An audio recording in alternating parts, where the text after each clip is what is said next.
Studio Mirganj. Urgent बार Shubham films.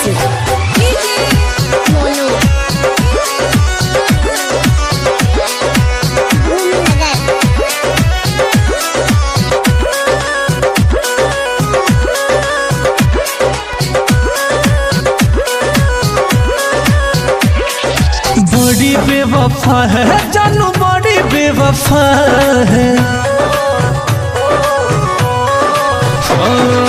बड़ी बेवफा है जानू, बड़ी बेवफा है, बड़ी बेवफा है तू तो बड़ी बेवफा है। इतना बता दे मुझको, इतना बता दे मुझको, क्या मेरी खता है। बड़ी बेवफा है तू तो बड़ी बेवफा है, बड़ी बेवफा है जानू, बड़ी बेवफा है।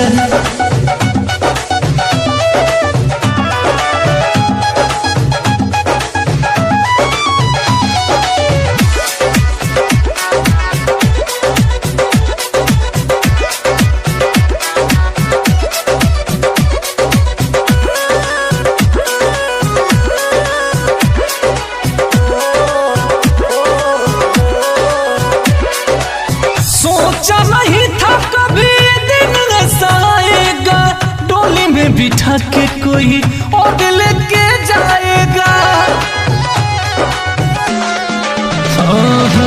सोचा नहीं था कभी ये दिन ऐसा आएगा, डोली में बिठा के कोई और लेके जाएगा। दिल से निभाया तूने, दिल से निभाया तूने, ये तेरी जफ़ा है। बड़ी बेवफा है जानू, बड़ी बेवफा है, बड़ी बेवफा है तू तो बड़ी बेवफा है।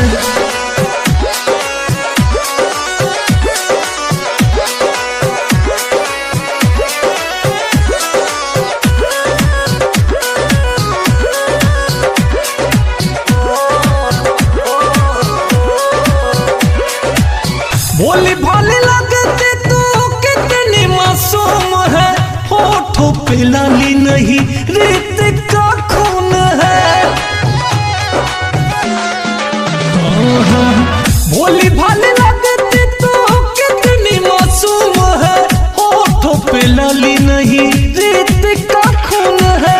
मुँह न मासूम पे ये, मुँह न मासूम पे ये कौन सी अदा है। बड़ी बेवफा है जानू, बड़ी बेवफा है, बड़ी बेवफा है तू तो बड़ी बेवफा